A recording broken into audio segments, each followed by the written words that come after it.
ang pag-upload daw ng mga videos sa iyong social media, if you're a content creator, no, ay parang maihahalin tulad sa pagtatanim ng mga buto. So yung mga video na yan ay mga buto. Sa ngayon, baka mahina pa ang pasok ng mga views. Di mo pa makitang maunlad or malago ang yung itinanim ng mga buto. Huwag ka lang mainip kasi darating yan.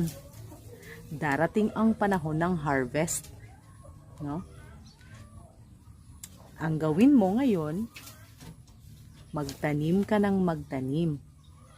Damihan mo para pag dumating yung panahon na ma-monetize ka na, madami ang pagkakapitan ng green currency. So matutuwa ka for sure dahil marami ang punong mamumunga ng green currency. So ano pa ang ginagawa mo? Magtanim ka na. Bye-bye!